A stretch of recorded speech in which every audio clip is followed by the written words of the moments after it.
It looks like it will be a long summit, maybe even lasting until Saturday, because the chair, Antonio Costa, has said he will keep the leaders here as long as it takes before they get an agreement to get funding to Ukraine, because this is the last chance. Ukraine is going to run out of money in April. This is the last summit before then. If they don't have an agreement here, Ukraine may have to no other choice but to surrender to Russia. Now, you heard in that soundbite there from Commission President Ursula von der Leyen that she's laid out two possibilities to get money to Ukraine. In reality, one of those possibilities has effectively already been ruled out, and that is what she called borrowing against the budget. That means taking out joint debt. And we know that Germany is always opposed to that. We remember from the Eurozone crisis days, they do not want collective EU debt. But not only has Germany ruled that out, also Hungary is the problem there, because Hungary vetoes now everything involving Ukraine, anything that they say would prolong the war.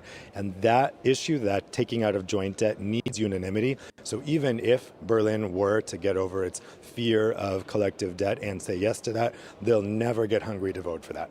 The other possibility, which is the reparations loan, does not need unanimity, and that means that Viktor Orban can't veto it. So that's really what they're working on now. However, most of those frozen Russian assets are here in Belgium at the Euroclear clearinghouse, and the Belgian Prime Minister Bart de Wever is worried that if Russia launches a successful legal challenge after the end of the war, then the Belgian taxpayers will be on the hook for paying that judgment. He wants the EU collectively to be on the hook for that. He's looking for unlimited guarantees to that effect. Now, legal analysts have said it's unlikely that Russia would win such a legal challenge to this. However, De Wever has said it may be unlikely, but just like with a plane crash, the consequences would be catastrophic, and you don't not prepare a plane for a plane crash just because it's unlikely.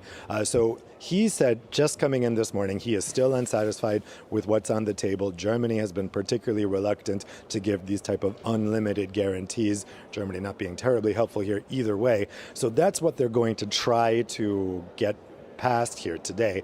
They have to try to convince De Wever to change his mind. Now, I should point out, as I said, this only needs a qualified majority of countries. So they could technically outvote Belgium. They have the votes to do that, but I think it's very unlikely that we walk out of here with that as the solution, because it would be very weird to outvote Belgium and then command Belgium to hand over this money. There's a very real possibility Belgium would refuse, provoking an EU constitutional crisis.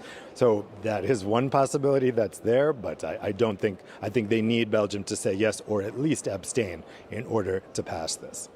It's interesting you use that analogy there of the plane crash, Dave. I mean, there's another potential plane crash, isn't there? This is over Mercosur, a major issue. France, a major player in this one too.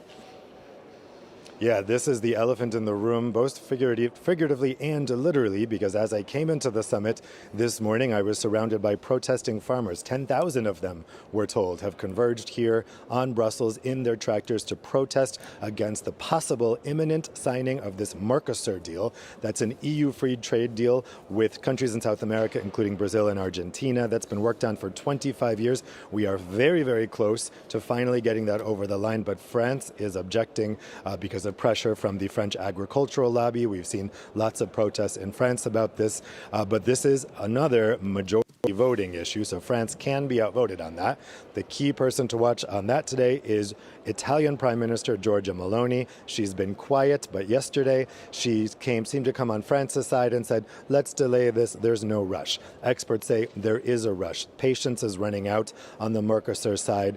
Lula is said to be not willing to do this after Brazil ends its rotating presidency of Mercosur, and so it's thought that if they don't get a deal on Mercosur in the next days, agreement among EU member states, Mercosur is dead, and that would have larger implications for global free trade in the era of Trump and tariffs. The world would take that as a signal that, okay, the global free trade order is dead. So there are huge implications for what happens. The Mercosur issue is not technically on the agenda at this summit, but leaders are not going to be able to avoid it. If a vote does happen, because it needs to happen before Ursula von von der Leyen travels to Brazil on Saturday for a signing ceremony for Mercosur. That vote will happen not in this building, in a building next door with national representatives, but it's clear that they're going to need the go-ahead from the prime ministers and presidents here before they can do that. So it's those two issues dominating the summit that may keep us here till Saturday, both Mercosur and the frozen Russian assets. Dave, I think our viewers can tell from that it's going to be a very tricky summit, and of course, Dave will continue to follow it for it across the weekend here on France 24. So do stay with us for a lot more coverage as that summit progresses.